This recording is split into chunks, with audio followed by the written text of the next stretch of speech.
হাবিব সাল্লাল্লাহু আলাইহি ওয়াসাল্লামের শান মান কত বড়। আপনারা নবীর পবিত্র ঈদ মিলাদুন নবী সাল্লাল্লাহু আলাইহি ওয়াসাল্লাম উদযাপন উপলক্ষে বরকতের জন্য এই প্রোগ্রাম করেছেন কবরবাসীদের স্মরণে এই শ্রীরামপুর পশ্চিম পাড়া পাটোয়ারি বাড়ি জামে মসজিদ প্রাঙ্গণে।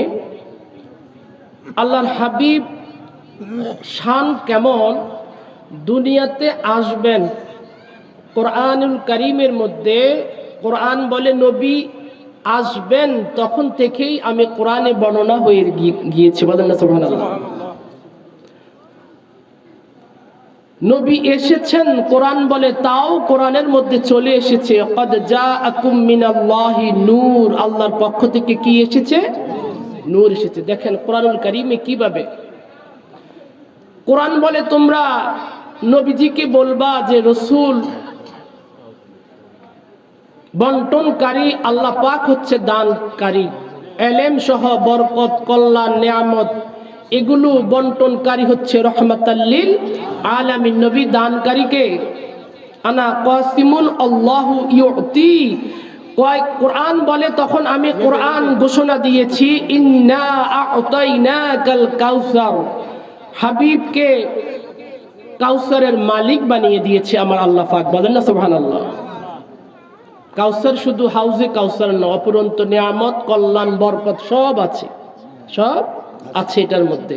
শুধু কাউসারের পানি এটা না, শুধু নবী মেরাজে গিয়েছেন। কোরআন বলে শেষ জামানার মধ্যে এরা স্বীকার করবে না, আছে না একদম নবীর মেরাজকে কিন্তু স্বীকার করে না। এটা এই 10 বছরও নাই, 5 বছরে 2-3 বছর থেকে শুরু হয়েছে হুজুর। এই 2-3 বছর থেকে এখন ফেসবুক মিডিয়া মসজিদের মিম্বরে বসেও এই মেরাজের বিরুদ্ধে বলে, যেমনি করে বলেছি মিলাদুন নবীর সবে মেরাজ সবে বরাতের বিরুদ্ধে, এখন মেরাজের বিরুদ্ধে এই কয়েক বছর, এটা আগে ছিল না। এজন্য কোরআন বলে এগুলো ফিতনা আসবে। এজন্য কোরআন নবী মেরাজে গিয়েছে, আল্লাহ পাক কোরআনের মধ্যে বর্ণনা দিয়ে দিয়েছেন সুবহানাল্লাযী আসরা বিআবদিহি লাইলাম মিনাল মাসজিদিল হারাম ইলাল মাসজিদিল আকসা। নবী গিয়েছেন, ওরা বলে নবী স্বপ্নে গিয়েছেন, বাস্তবে যায় নাই। কোরআন বলে এটা জানতাম, এটা তো বলবে, এই জন্য এটার সমাধান কোরআনে আছে। কোরআন বলে রসুল মেরাজ থেকে এসেছেন। কোরআন বলে ওয়ান নাজমি ইযা হাওয়া মা দাল্লা সাহিবুকুম ওয়া মা গাওয়া, আমার বন্ধু বিব্রত হন নাই, পথ ভুলে যায় নাই রে মুসলমান। নবী মেরাজ করে এসেছে, উজ্জ্বল নক্ষত্রের শপথ, ওই নক্ষত্র হচ্ছে রহমাতাল লিল আলামিন। এবার বলবে হ্যাঁ রসুল তো গিয়েছে, তবে আল্লাহকে তো দেখে নাই, এটাও বলে, বলে না? আরেকবার বলে তখনই ফতোয়া চলে, আর গিয়েছে ওই আল্লাহ পাককে দেখে নাই। এটার সমাধান কোরআন বলে এটাও দিয়ে দিয়েছি, শুধু দেখে নাই এটা না তো, তীর যেমন ধনুকের নিকটবর্তী হয়ে যায়, আল্লাহ তার পেয়ারা হাবিবের এত কাছাকাছি চলে এসেছে। সুম্মা দানা ফাতাদাল্লা ফাকানা বাবা কাউসাইনি আও আদনা, আছে না কোরআনুল কারীমে? সমাধান তো এখানেই আছে। এবার নবীও বলেছেন, কিন্তু এই যে মেশকাত শরীফে আলিম ক্লাসে মেশকাত শরীফ পড়ানো হয়, নবী বলেন রাআইতু রাব্বি ফি আহসানি সূরা, আমি আমার রবকে সুন্দর আকৃতিতে দেখেছি আমার কপালের চক্ষু দ্বারা। আর ধরে বলেন না, আমার রব ওনার কুদরতি হস্ত মোবারক 2 সিনার মাঝখানে রেখেছেন। ফাআলিমতু মা ফিস সামাওয়াতি ওয়াল আরদ, তখন আমি আসমান এবং জমিনের মধ্যে যা কিছু আছে সবকিছু জেনে নিয়েছি। সমাধা আছে না? ওরা বলে আপনি গিয়েছেন ভালো কথা, যে বাইতুল মুকাদ্দাসের দরজা জানালা কত বলেন তো? নবী বলে আমি কি বলা লাগবো, কাহা বলতে হবে। রসুল বলে আমি মাকামে হিজরের মধ্যে দাঁড়ালাম। ইয়াকুলু লাম্মা কাযাবানি কুরাইশুন কুমতু ফিল হিজরি ফাদাল্লাহু লি বাইতুল মুকাদ্দাস ফাতাফিতু বিরহুম আনা আয়াতি ওয়া আনা আনজুর ইলাহি, মুত্তাফাকুন আলাইহি। বুখারী মুসলিমের মধ্যে রয়েছে, নবী বলে আমি মাকামে হিজরের মধ্যে দাঁড়াইলাম, আমার রব বাইতুল মুকাদ্দাসটাকে আমার সামনে তুলে ধরেছেন, আমি দেখে দেখে সকল প্রশ্নের জবাব দিয়ে দিয়েছি। বন্ধু তো বন্ধুর কাছে গিয়েছে, তাই না? দেখাইবেন বন্ধু বিপদে প্রশ্নের সম্মুখীন হবে, আল্লাহ পাক কি এমনি বসে থাকবে? নবী মেরাজ করেছে, মেরাজ করে এসেছেন এমন নবী, যেই নবী ওরা বলে রহমাতাল্লিল আলামিন নবী যদি স্বপ্নে মেরাজ করেছে, নবী যদি স্বপ্নে মেরাজ করা হয়, সুবহান শব্দ কেন ব্যবহার করবে? সুবহান মানে আশ্চর্যজনক শব্দ, পবিত্র। আল্লাহ পাক সমস্ত দুর্বলতা থেকে পবিত্র, যিনি তিনি হচ্ছে আমাদের আল্লাহ, যার কাছে অসম্ভব কোনো কিছু নাই। তিনি তার পেয়ারা হাবিবকে নিয়েছেন। তাহলে স্বপ্ন হলে সুবহান কেন আসবে? স্বপ্ন হলে কেন বাইতুল মুকাদ্দাসে সেখানে সমস্ত আম্বিয়া আলাইহিস সালাতু ওয়াস সালামকে নিয়ে নবীজি ইমামুল মুরসালিন হবেন? স্বপ্ন যদি হতো আদ শব্দ কেন ব্যবহার করতো? যাই হোক, মেরাজের আলোচনা আপনারা শুনেছেন, মসজিদের হুজুর বর্ণনা করে, আরো শুনবে। আমার আলোচনার বিষয় হচ্ছে, আমি সূরা লোকমান থেকে 17 নম্বর আয়াত থেকে আলোচনা করেছিলাম যে লোকমান আলাইহিস সালাতু ওয়াস সালাম একজন আল্লাহ পাকের ওলি ছিলেন। তিনি এমন একজন আল্লাহ পাকের ওলি ছিলেন যার নসিহতগুলো কোরআনুল কারীমের মধ্যে সূরা লোকমানে উঠে এসেছে এবং তার নামে একটা সূরাই আল্লাহ পাক দান করেছে। লোকমান আলাইহিস সালাতু ওয়াস সালাম কোনো নবী ছিলেন না, তিনি ছিলেন আল্লাহর একজন ওলি। খুব উচ্চ মাকামে তিনি পৌঁছে গিয়েছেন, উচ্চ মর্যাদার অধিষ্ঠিত হয়ে গিয়েছেন। তিনি নসিহত করেছেন তার সন্তানদেরকে, তার সন্তানকে, হে সন্তান, ইয়া বুনাইয়া, হে আমার প্রিয় সন্তান, আকিমিস সালাহ, তোমরা নামাজ কায়েম করো, তুমি নামাজ কায়েম করবা। এরপরে কি বলেছেন? ওয়া'মুর বিল মা'রুফ, ওয়া'মুর বিল মা'রুফ, তুমি সৎ কাজের আদেশ দিবা, ওয়ানহা আনিল মুনকার, এবং অসৎ কাজ হতে নিষেধ করবা, এবং ওয়াসবির আলা মা আসাবাক, তোমার জীবনে যখন দুঃখ, কষ্ট, যাতনা আসবে, মুসিবত আসবে, তখন তুমি ধৈর্য ধারণ করতে হবে। এটা হচ্ছে তোমার জীবনের দৃঢ় প্রতিজ্ঞা, এটাই তোমার প্রতিজ্ঞা হতে হবে। বলেন না সুবহানাল্লাহ? এটা হচ্ছে তারজমা। আমি এবার আলোচনার দিকে যাচ্ছি। তিনি লোকমান, তিনি কালো একজন মানুষ ছিলেন। কালো মানুষ আছে না সমাজে? আমরা তো কালো মানুষদেরকে দূরে ঠেলে দিই, আছে না? শুধু কালো মানুষ নয়, যদি আমার গতকালকে কলেজে একটা সেমিনার হয়েছে, একজন সচিব এসেছেন, ওখানেও এই মানবিক গুণাবলী নিয়ে আমাদের আলোচনা ছিল। একজন মুসি যদি জুতা বানায়, ও জুতা না বানাইলে আমরা কি জুতা পরতে পারবো? এখন তাকে কি সম্মান করব না অসম্মান করব?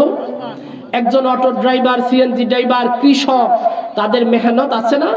ওনারা না থাকলে আমাদের কি কোনো কাজ করা সম্ভব? আমাদের এজন্য সবাইকে মহব্বত করতে হবে, ভালোবাসতে হবে, যার যার অবস্থানে তাকে শ্রদ্ধা, স্নেহ, ভালোবাসা করতে হবে। লোকমান আলাইহিস সালাতু ওয়াস সালাম কালো মানুষ ছিলেন, কারণ নবীদের বৈশিষ্ট্য হচ্ছে সব নবীরা সুন্দর। সব নবীরা কি সুন্দর? নবীরা কেউ কালো হবে না। কিন্তু আর আমাদের নবীর কি কোনো উদাহরণ আছে? হ্যাঁ, একটা আছে, সেটা হচ্ছে আম্মা জান আয়েশা রাদিয়াল্লাহু তাআলা আনহা বলেন, ইউসুফ আলাইহিস সালাতু ওয়াস সালামের সৌন্দর্যতা দেখে রমণীরা আঙ্গুল কেটে ফেলেছে না? উনি বলে, ওই সময় যদি আমাদের রহমাতাল্লিল আলামিন নবীর নুরানি চেহারা মোবারক দেখতো, নূরের নবীর নুরানি চেহারা মোবারক দেখতো, ওরা আঙ্গুল কেন, কলিজাটা কেটে দিত। নবী এত সুন্দর, চাঁদের রাত্রিতে সাহাবীরা দেখে, বলে আমি একবার চাঁদের দিকে তাকিয়ে চাঁদ দেখবো না রাসূল দেখবো। বলেন না সুবহানাল্লাহ? ফাইজা আহসানু ইনদা মিনাল কামার, সাহাবীরা বলে চাঁদের চাইতো রাসূল সুন্দর। লোকমান আলাইহিস সালাতু ওয়াস সালাম কালো ছিলেন, কিন্তু তার নসিহতগুলো সুন্দর, আল্লাহ পাক পছন্দ করে। তিনি মানুষটাও, তার মানবিক গুণাবলী অনেক সুন্দর। তিনি রাখাল ছিলেন, কৃতদাসের কাজ করেছেন। একটা গ্রামের একটা আম বাগানে, বিভিন্ন ফল বাগানে তিনি কাজ করেছেন, মালির দায়িত্ব তিনি পালন করেছেন। মালিকের অনেক ব্যবসা, মালিকের কোনো ব্যবসা থেকে এত ইনকাম আসতেছে না যেই পরিমাণ ইনকাম ওই লোকমান আলাইহিস সালাতু ওয়াস সালাম যেই বাগানে দেখাশোনা করেন, ওই বাগান থেকে যেই পরিমাণ উপার্জন, ইনকাম আসতেছে, অন্য অন্য ব্যবসা থেকে এত উপার্জন আসে। তো মালিক বলে যে আমি গ্রামের আমার ওই ব্যবসাটা দেখতে যাব। 12 বৎসর উনি ওই গ্রামে যায় নাই, ওই ব্যবসা দেখে নাই, কারণ বড় বড় বিজনেস নিয়ে ব্যস্ত। উনি গ্রামে এসে বলে, লোকমান, তোমার প্রতি আমি সন্তুষ্ট, তোমার ব্যবসা থেকে এই জায়গা থেকে আমার এত পরিমাণ আয়, আমার সব ব্যবসা লোকসান, এখানে লাভ। তুমি এক কাজ করো, বাগান থেকে কিছু ফল এনে আমাকে দাও তো, আমি কিছু ফল খাবো। মেহমান আসছে, মালিক আসছে, ফল তো খাবে না? তিনি কিছু ফল দিলেন। ফল দেওয়ার ফলে লোকমান আলাইহিস সালাতু ওয়াস সালামের দিকে মালিক তো এভাবে হা করে তাকিয়ে আছে, মন খারাপ। তুমি কি আমার সাথে ইয়ার্কি করলা? কেন বস? বস না, আমি বললাম আর কি। কেন মালিক, ইয়ার্কি কি? তুমি কি আমার সাথে মস্কারি করলা? তুমি কি ফল দিলা? 12 বছর ধরে বাগানে আসি নাই, তুমি এই টক সুস্বাদু নয় এমন ফল তুমি আমাকে দিয়েছো, কারণটা কি? লোকমান আলাইহিস সালাতু ওয়াস সালাম বলে, মালিক, আমি আপনাকে ফল দিয়েছি, আমি কি করে বুঝবো এই ফল মিষ্টি না টক? বলেন না সুবহানাল্লাহ। মালিক, 12 বছর ধরে বাগানের মধ্যে কাজ করি গো, গাছের ফলগুলো যখন মাটির মধ্যে পড়ে যায়, আমি একটা একটা করে ফলগুলো দৌত করে আপনার ব্যবসায়িক কাজে শহরের মধ্যে পাঠিয়ে দিই বিক্রির জন্য। 12 বছর ধরে আপনার কোন গাছের কোন ফল আমি একটা ফলও আমি মুখে দেই নাই। মানে আমি কি করে বুঝবো গো কোন ফলটা মিষ্টি কোন ফলটা টক? আমি আপনার চাকরি করি, বিনিময়ে আপনি আমাকে টাকা দেন, পারিশ্রমিক দেন, মুদ্রা দেন। আমি কখনো আপনার ফল টক মিষ্টি মুখে দেই নাই, আমি আমানতের খেয়ানত আমি করি নাই। আছে না গ্রামে ওই এতার ফুকুসুরি, এতার গাছের আম, এতার গাছের জাম, আছে এরকম মানুষের হক মেরে খায় সমাজে আছে কিছু মানুষ। এই কারণে ওনার মর্যাদা আল্লাহ পাক দিন দিন বাড়িয়ে দিচ্ছেন মর্যাদা।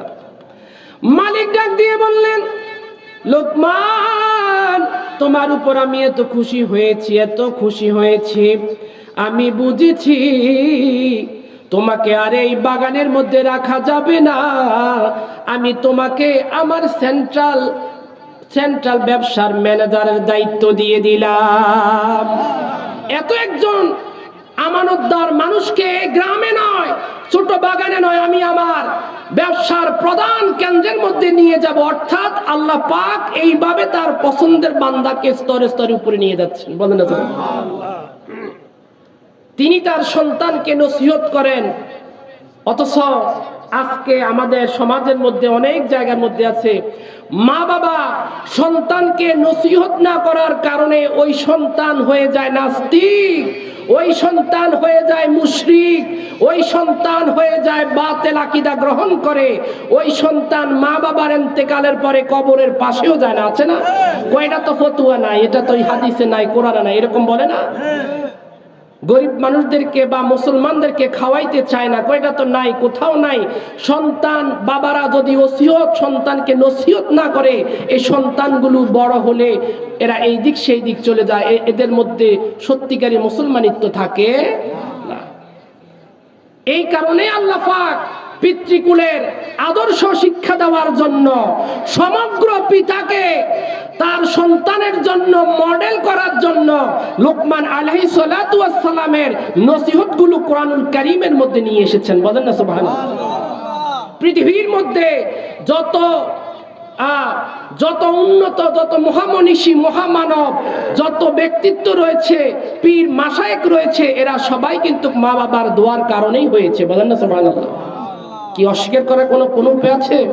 সাহাবীদের মধ্যে মনে করেন আব্দুল্লাহ ইবনে ওমর, আব্দুল্লাহ ইবনে আব্বাস রাদিয়াল্লাহু তাআলা আনহু, হযরত আনাস রাদিয়াল্লাহু তাআলা আনহু, মা বলে, সন্তান আমি পেটে ধারণ করেছি 10 মাস 10 দিন, কিন্তু নবী গো, সন্তান আমার কিন্তু সন্তান খেদমত করবে আপনি রাসূলের। বলেন না সুবহানাল্লাহ। মা শিখিয়েছে কিভাবে রহমতের নবীর খেদমত করতে হয়, খেদমত করে এমন পর্যায়ে এসেছে 10 বছর নবীজির খেদমত করেছেন, রহমাতাল লিল আলামিন নবী দোয়া করেছেন। আর যেই 14 জন নবীজির যুগের সেরা মুফতি মুহাদ্দিস ছিলেন তাদের মধ্যে অন্যতম হচ্ছেন এই আনাস রাদিয়াল্লাহু তাআলা আনহু। সুবহানাল্লাহ বলবেন না? মায়ের দোয়া, মায়ের মেহনত আছে, বাবা মায়ের মেহনত আছে সন্তানের পিছনে। আমি কেন কথাটা বললাম, আজকের অনেক জায়গায় নবীর প্রেম শিক্ষা দেওয়া হয় না সন্তানদেরকে, আছে না? নাচ শিখায় না, গজল শিখায় না, মাহফিলে নিয়ে যায় না, আল্লাহর ওলির দরবারে নিয়ে যায় না। এই কারণে সন্তান বাবা নবীর আশেক, সন্তান উলট পালট, আছে না এরকম? নাকি আমি মিথ্যা কথা বলেছি? নবীর মহব্বত দরকার আছে কিনা? আমি লিখব চিঠি দেব তোমায়, পাখি পৌঁছে দিও রোজায়। আমি লিখব চিঠি দেব তোমায়, পাখি পৌঁছে দিও রোজায়। আমি থাকব বসে আশায়, চিঠির উত্তর আসবে আমার গায়। আমি লিখব চিঠি দেব তোমায়, পাখি পৌঁছে দিও রোজায়। কবে আসবে মদিনারি পয়গাম,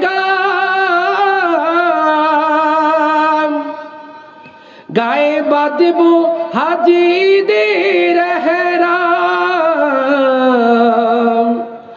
কবে আসবে মদিনারি পয়গাম,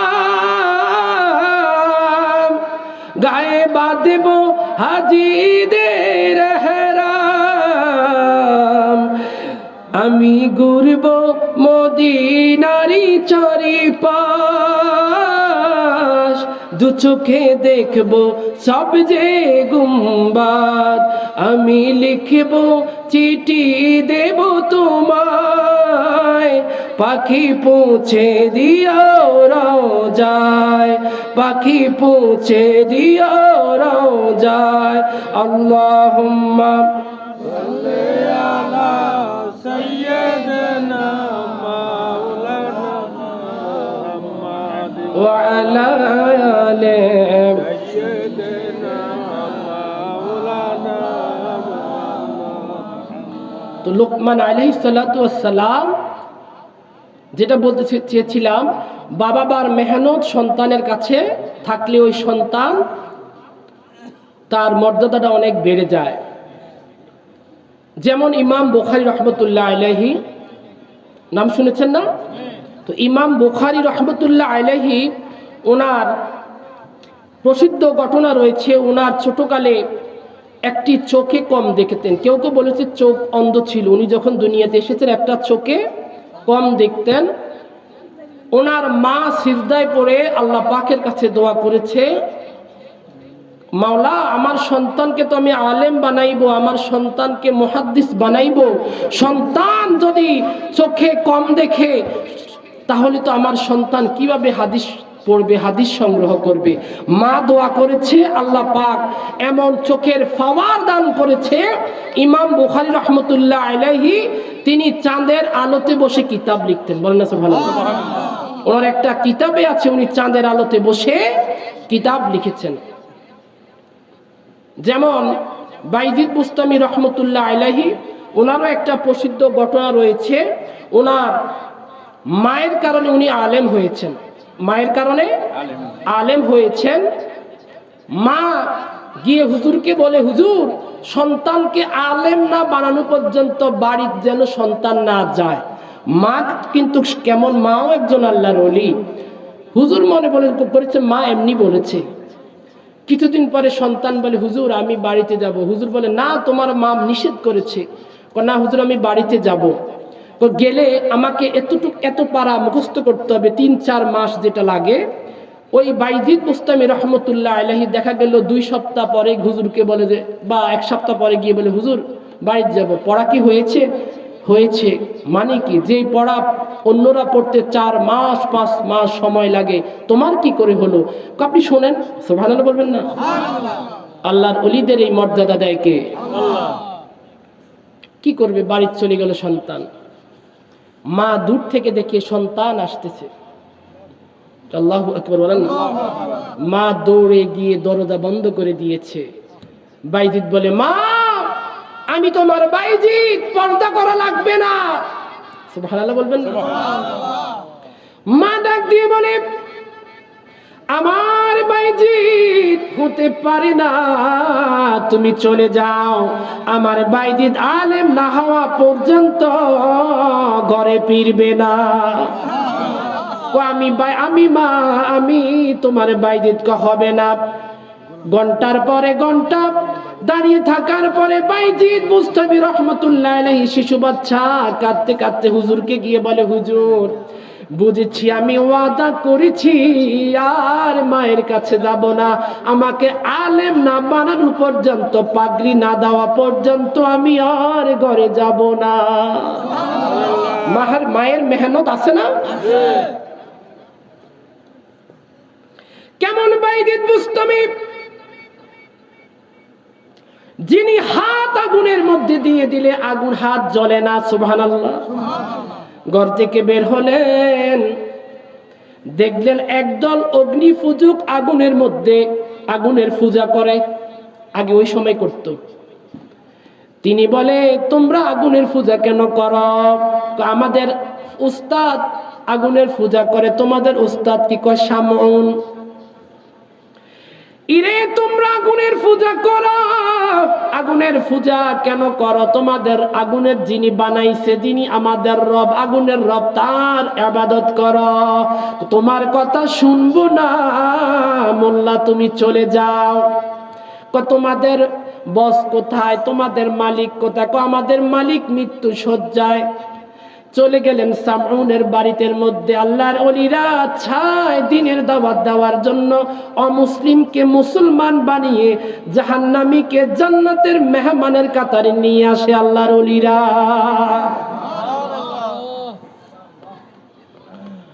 তিনি চলে যায়। শামউন কি বলে, তোমার সহকর্মীরা, তোমার শিষ্যরা, তোমার ভক্ত অনুসারীরা আগুনের পূজা করে। করবে না কেন? আমি তো 40 বছর আগুনের পূজা করেছি। আগুনের পূজা কেন করো রে? আগুনের পূজা এই কারণে করি, আমাদের মৃত্যুর পর এই আগুন আমাদেরকে আর জ্বালাইবে না গুনাহের কারণে। এটা তাদের ধারণা, এটা তাদের মৃত্যুর পরে তো অনেক দূরে দুনিয়াতে হাত দিয়ে দেখো না তোমাদেরকে জ্বালায় না জ্বালায়নি। আরে এটা কি কইলা আপনি? এটা কি বললেন? আগুনের মধ্যে হাত দেন, পরীক্ষা হয়ে যাক। তুমি কি খামখেয়ালি করো নাকি? বাইজিদ বুস্তামি রহমতুল্লাহ আলাইহি বলেন, আগুন আনো, তুমি হাত দিয়ে দেখো। 40 বছর ধরে আগুনের পূজা, যে আগুনের পূজা করেছো, যে দেবতা মেনেছো, ওই দেবতা তোমাকে জ্বালায় কিনা। এবার সামনের কপালটা, হৃদয়টা খুলে যায় আস্তে আস্তে করে, তার বিবেকটা খুলতে লাগলো। কারণ আল্লাহর ওলির সহবতে যে থাকে তার বিবেকটা এমনি খুলে যায়। শামউন বলে, তুমি হাত দিয়ে দেখো, আগে তুমি হাত দাও। আমি তো আগুনের পূজা করি না, আমি হাত দিব কেন? তুমি হাত দাও। আঙ্গুলটা একটু লাগাইতে গেল, একবার এইভাবে, ছোট বাচ্চারা এরকম করে না, এইভাবে এইভাবে। আমরা এই শীতকালে আগুন পোয়াইলে কত কত হেফাজতে থাকি না? ও এবার বলল, ঠিক আছে, এবার আপনি আগুনে হাত দেন। যেই মাত্র এই কথা বলল, বাইজিদ বুস্তামি রহমতুল্লাহ আলাইহি আগুনের মধ্যে এবার হাতটা ঢুকিয়ে দিল। বলেন না সুবহানাল্লাহ। আগুনটা হাতকে তো হাত আগুনের মধ্যে ঢুকাই দিল। কিছুক্ষণ পর্যন্ত হাত হাত রাখার পরে সামুন হতবাক হয়ে গেল গো। বলল আল্লাহর ওলি হাতটা এবার বের করে আনেন, আমি ক্ষমা চাই। 40 বছর ধরে যে আগুনের পূজা করেছি সে আগুন আমার হাত জ্বালায়, কিন্তু আপনার হাত জ্বালায় নাই। নিশ্চয়ই আপনার ধর্মটা সঠিক, আমি ঈমান আনবো। কয় আপনার প্রতি আমি ঈমান আনবো। কয় তুমি কি বলো? আমার প্রতি না তো, আমি তো রব না। এই আগুনের মালিক যিনি, আমার মালিক যিনি, তিনি হচ্ছে আমাদের রব। ওই রবের প্রতি তুমি ঈমান আনো। তিনি বলে আমাকে পড়িয়ে দেন লা ইলাহা ইল্লাল্লাহু মুহাম্মাদুর রাসূলুল্লাহ। ঠিক এই একই ঘটনা আমাদের খাজা মাইনুদ্দিন চিশতি রহমতুল্লাহ আলাইহির পীর এবং উস্তাদ খাজা উসমান হারুনি রহমতুল্লাহ আলাইহির একটা ঘটনা আছে। তিনি বের হয়ে যাচ্ছেন শীতকালের মধ্যে একজন সফর সঙ্গীকে নিয়ে। তিনি এবার বের হয়ে কিছু দূর যাওয়ার পরে সফরের মধ্যে দেখতে পেলেন একটা দল আগুনের পূজা করতেছে, আগুনকে দেবতা মেনে। তিনি এবার বললেন, একটু আগুন থেকে আমাকে একটু আগুন দাও, প্রচন্ড শীত পড়ে, আমি একটু অজুর পানি গরম করব। দেখবেন মুসলমান যখন অন্য ধর্মের কেউ মুসলমান দেখে মাথা তো এমনি গরম হয়ে যাবে, গরম হয়ে যাবে না? আরো হুজুর দেখলে তো আরো বেশি। হুজুর দেখলে তো খাইছে সব মনে খালি একটু আগুন দেওয়া লাগবে। এই আমাদের আগুন দেব, আমরা এটাকে পূজা করতেছি, এটা আমাদের দেবতা, এখান থেকে আগুন দেব, যাও মোল্লা এখান থেকে চলে যাও। উনি চলে গেলেন। কিছু দূর যাওয়ার পরে তার শিষ্যকে পাঠাইলেন, যাও আবার গিয়ে বলো হুজুর বলেছি কিছু আগুন দেওয়ার জন্য, একটু পানি গরম করবে, অজু করবে, দেওয়া হবে না। এবার তিনি আসলেন, এবার একটু মেজাজটা গরম হয়েছে উসমান হারুনি রহমতুল্লাহ আলাইহি। তোমরা কি করো এখানে? আমরা দেখেন না কি করি, আগুনের পূজা করি।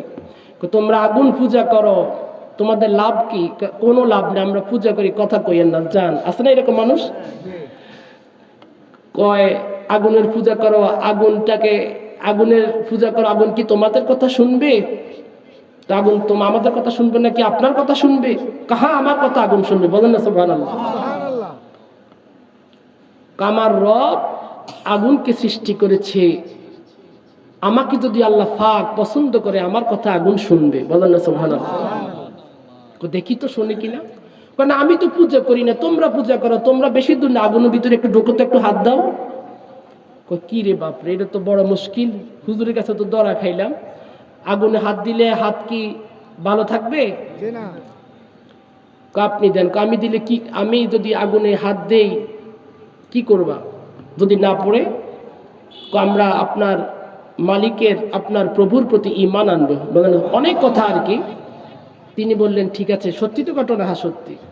পাশে একটা শিশু, উনি ওই শিশু বাচ্চাকে টান দিয়ে ধরে দুজন লা ইলাহা ইল্লাল্লাহর তাসবিহ পড়তে পড়তে আগুনের ভিতরে ঢুকে গেল।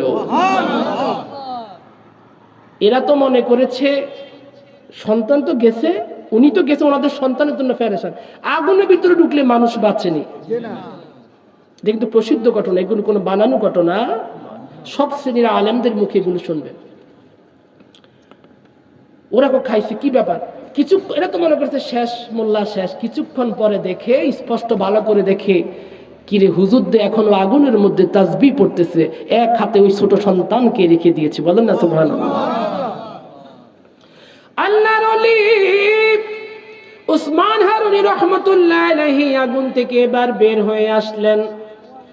বের হয়ে এসে বললেন, সবাই তার পায়ের নিচে পড়ে রইল, হুজুর গো 12 বছর ধরে আগুনের পূজা করি গো, কি দেখাইলেন আপনি? এবার তোমরা ঈমান গ্রহণ করো। আমাদেরকে কি আগুনে জ্বালাই, আমাদেরকে কি আগুনে না জ্বালাইবো কিনা? তোমরা যদি আমার মতো এইরকম করে মর্যাদা অর্জন করতে পারো, আমাদের আল্লাহকে যদি তোমরা সন্তুষ্ট করতে পারো, তাহলে তোমাদের কেউ আগুনে কিছু করবে না। সবাই এক বাক্যের মধ্যে স্বীকার করে নিল, লা ইলাহা ইল্লাল্লাহু মুহাম্মাদুর রাসূলুল্লাহ সাল্লাল্লাহু আলাইহি ওয়াসাল্লাম। এবার তিনি সকালবেলা মসজিদে চলে গেলেন।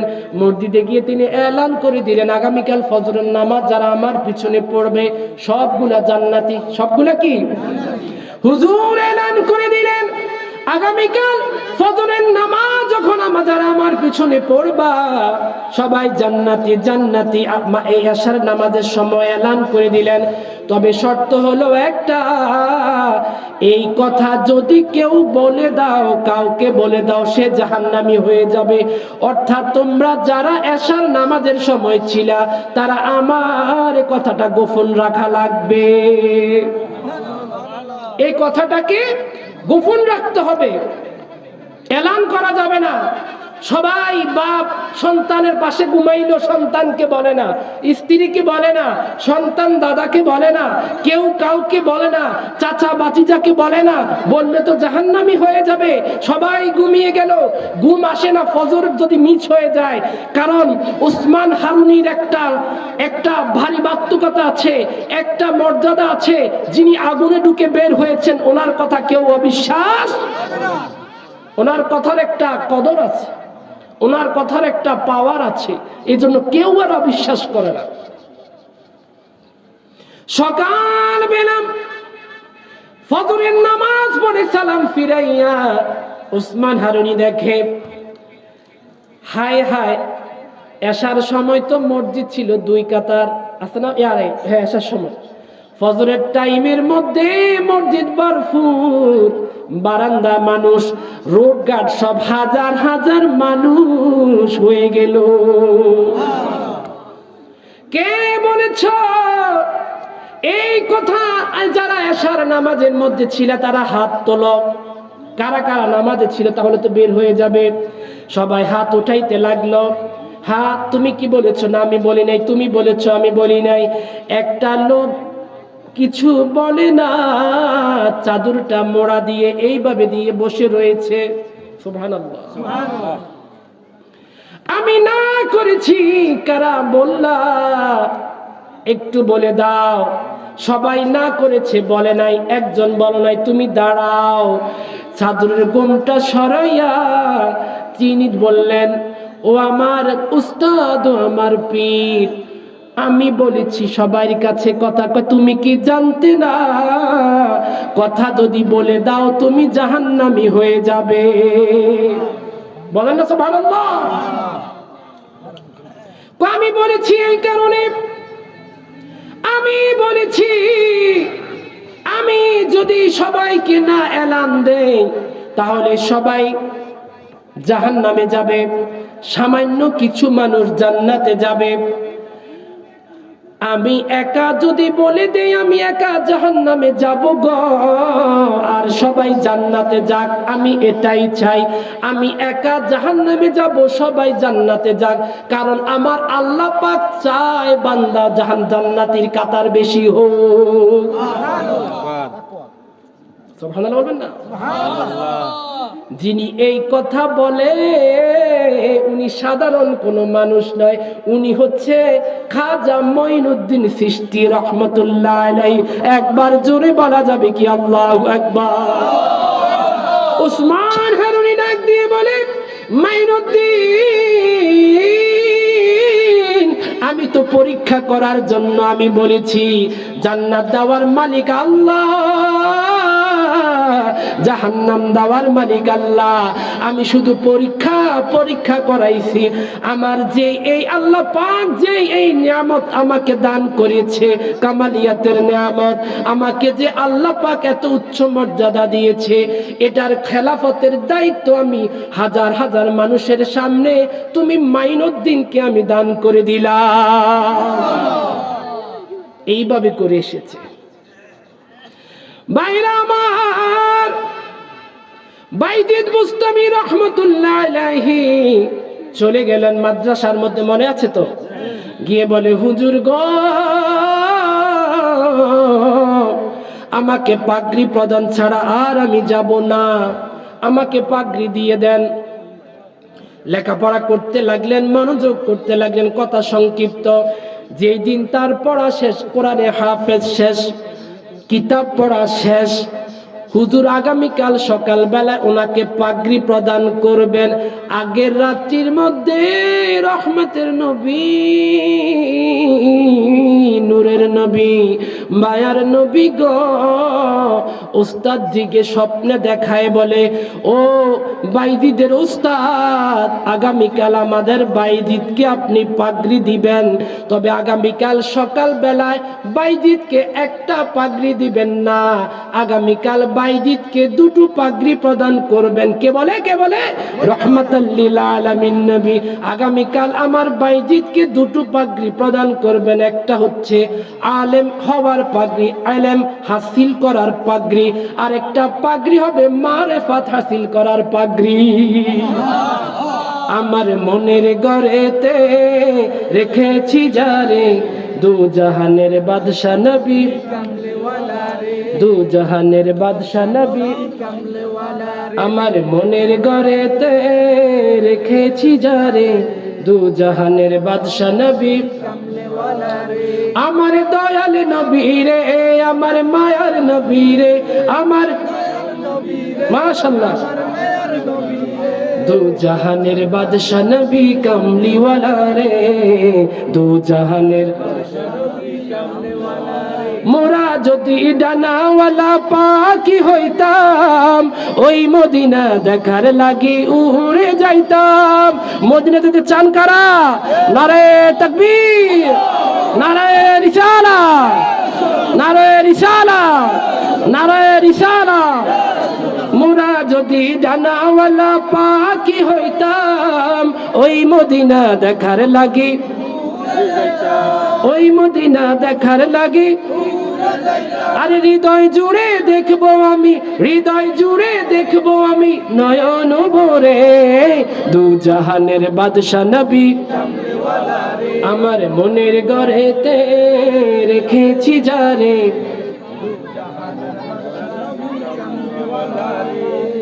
দু জাহানের বাদশা নবী। আদি পিতা আদম যখন মুসিবতে পড়ে, মোদের নবীর উসিলাতে আল্লাহ কবুল করে।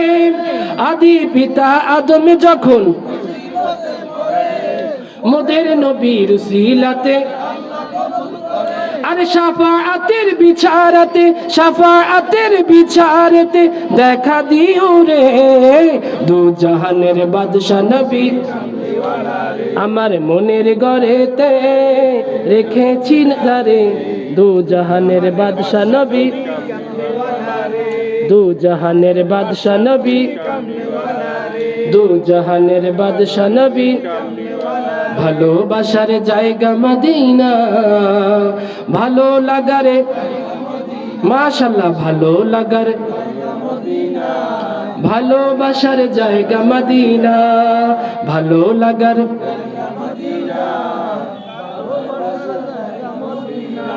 এত সুন্দর জায়গা কোথাও দেখি না, এত সুন্দর জায়গা কোথাও দেখি না, সাজিয়েছেন দয়াল রব্বানা, ভালো লাগার জায়গা মদিনা, ভালোবাসার জায়গা মদিনা, ভালো লাগার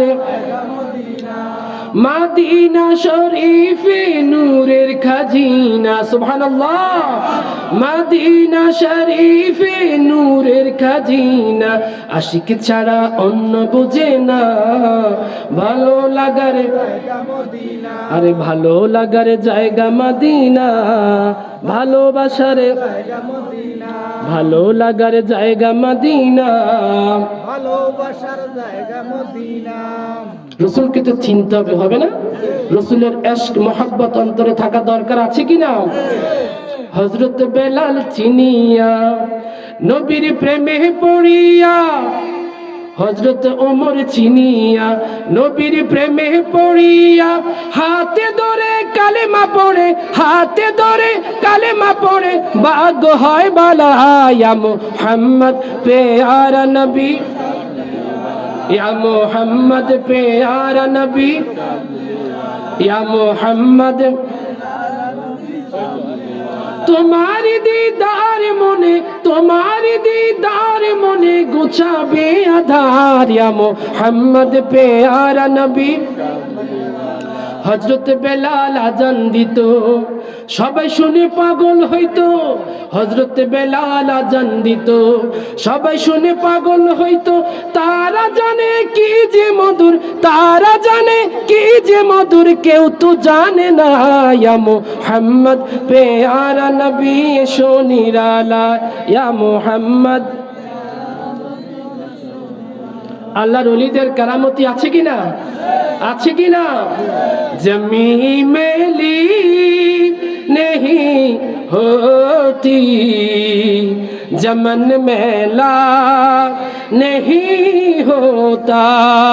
अल्लाहु अकबर। मोहम्मद के गुलामों का कफन मेला नहीं होता। নবীর খাঁটি প্রেমিকদের মাটি ধরবে না, লাশের কিছু হবে না। সবাই একই আছে কিনা? मोहब्बत कमली वाले से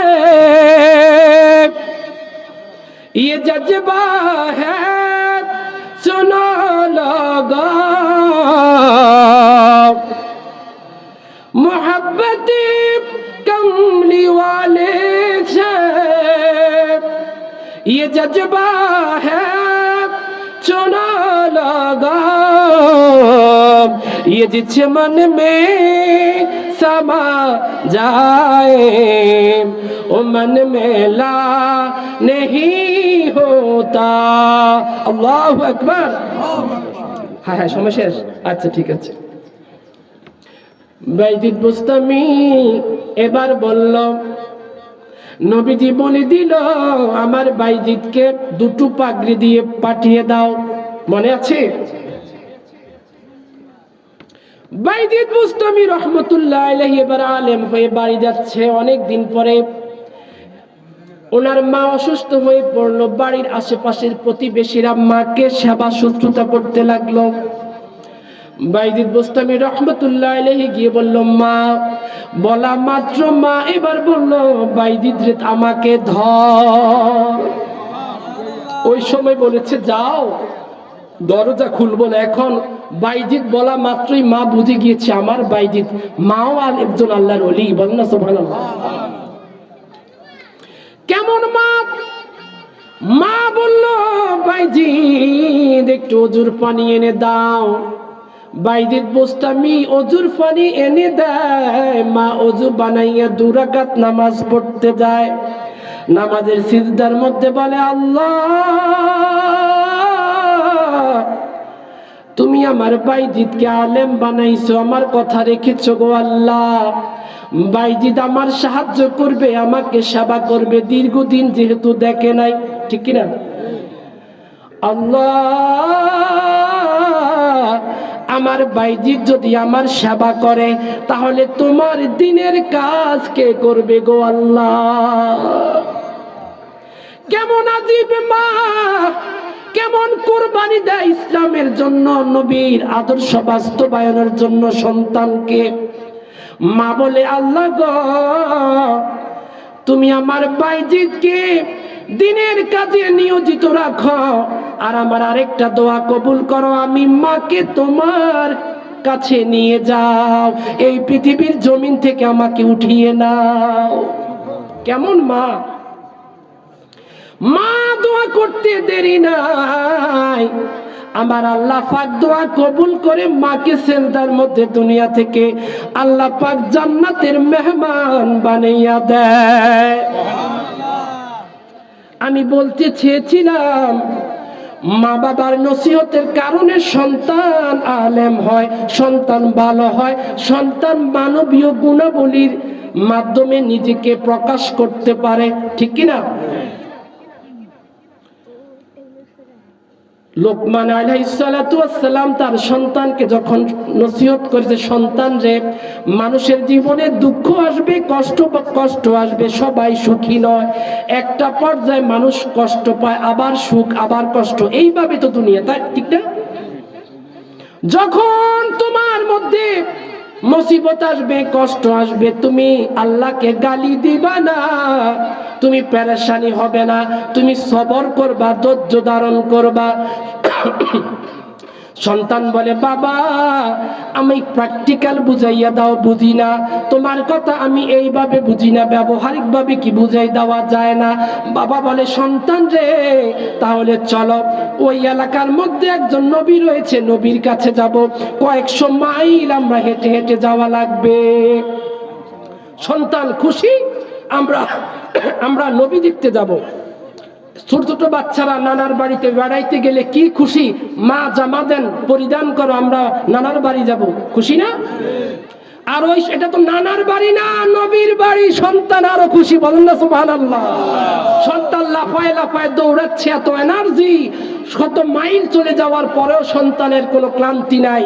মরুভূমিতে দৌড়াইয়া যাওয়ার পথে আল্লাহ পাক পরীক্ষা দিয়ে দিল, ওই মরুভূমির বালুর নিচে মরা জানোয়ারের পচা হাড্ডি ওই শিশু সন্তানের পায়ের মধ্যে গেঁথে গেল, বলেন না সুবহানাল্লাহ।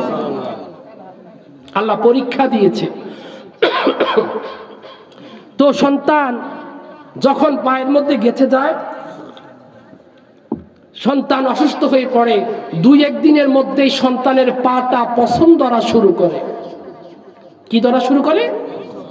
লোকমান আলাইহিস সালাতু ওয়াস সালাম তাবুটা টাঙিয়ে বলে, আল্লাহ এই মরুভূমির প্রান্তরে তুমি আমাকে এখানে এইভাবে আমার সন্তানকে বুঝি দাফন করাইতে, আমি বাবার হাতে সন্তান বুঝি এখানে দাফন করানো লাগবে, তুমি আমার সন্তানকে তুমি সুস্থ করে দাও।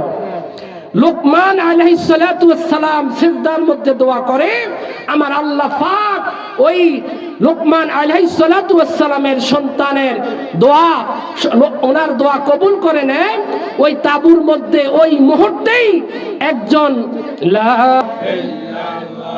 আমার মন ভালো না, আমার দিল ভালো না, কতদিন হলো নবীর রওজা দেখি না, আমি কতদিন হলো নবীর রওজা নবীর রওজা দেখি না, আমার মন মানে না, নবীর রওজা দেখি না, আমার মন ভালো না, কতদিন হলো নবীর রওজা দেখি না, আমি কতদিন। দু কানে শুনেছি নবীজির কথা, দু চোখে দেখিনি নবীজির দেখা, সুবহানাল্লাহ। আমরা কানে শুনেছি, চোখে কি দেখেছি? দু কানে শুনেছি নবীজির কথা, দু চোখে দেখিনি মনেতে ব্যথা, কবে মদিনার দুলি গায়ে মাখবো জানি না, কতদিন হলো নবীর, কতদিন হলো নবীর রওজা দেখি না, সুবহানাল্লাহ। যখন পায়ের মধ্যে এটা গেঁথে যায়, পাটা পছন্দ ধরে যায়, উনি তাবুর মধ্যে দোয়া করে, আল্লাহ আমার সন্তানকে তুমি সাহায্য করো, সুবহানাল্লাহ বলবেন না? বাবা দোয়া করে সন্তানের জন্য, আর তাবুর ভিতরে আল্লাহ পাক একজন উজ্জ্বল ফেরেশতা, একজন সম্মানিত ফেরেশতাকে পাঠিয়ে দেয় তাবুর মধ্যে, সুবহানাল্লাহ। সন্তান তুমি কেমন আছো? সন্তান এত বিপদেও বলে, আলহামদুলিল্লাহ আমি ভালো আছি, বলেন না আলহামদুলিল্লাহ। ধৈর্য কেমন? তোমার দেখি তো কি হয়েছে, আমার এই পায়ে সমস্যা হয়েছে, এটা পছন্দ হয়েছে, দেখি তো, একটু ফেরেশতা হাতটা বলিয়ে দিয়েছে, সাথে সাথে মুহূর্তের মধ্যে পাটা ভালো হয়ে গিয়েছে। সন্তান ডাক দিয়ে বলে, বাবা আর কান্নাকাটি করা লাগবে না, আপনি চলে আসেন, একজন মেহমান আল্লাহ পাক পাঠিয়ে দিয়েছে, প্র্যাকটিক্যাল বুঝে গিয়েছি, দুধ কষ্টের মধ্যে যারা ধৈর্য ধারণ করে আল্লাহর উপর ভরসা রাখবে, আল্লাহ পাক এদের যা দান করবে। ওই ফেরেশতা ডাক দিয়ে বলে, সন্তান আল্লাহ পাক তোমাদেরকে ধৈর্য ধারণ করার কারণে এই ছোট বিপদ দিয়েছে, এই ছোট বিপদ দিয়ে তোমার বাপ পুত্র বাপ বেটা দুজনকে বড় বিপদের হাত থেকে বাঁচাইয়া রেখেছে। তোমাদেরকে এই ছোট বিপদ দেখে, ছোট বিপদ দিয়ে তোমাদেরকে বড় বিপদ থেকে বাঁচাই রাখছে। কি বিপদ? তোমরা যে এলাকা যাচ্ছ ওই এলাকার নবী ওনার অনুসারীদেরকে যেই কথা বলেছে তার অনুসারীরা নবীজির কথা শুনে নাই, বিরোধিতা করার কারণে আল্লাহ পাক গজব দিয়েছে, আকাশ থেকে পাথরের বৃষ্টি নাজিল করেছে। এখন ভূমিকম্প হয় না, অতি গরম অতি শীত হয় না, এগুলো হচ্ছে পাপের কারণে। কিসের কারণে? পাপের কারণে। পাপ কম না বেশি? এখন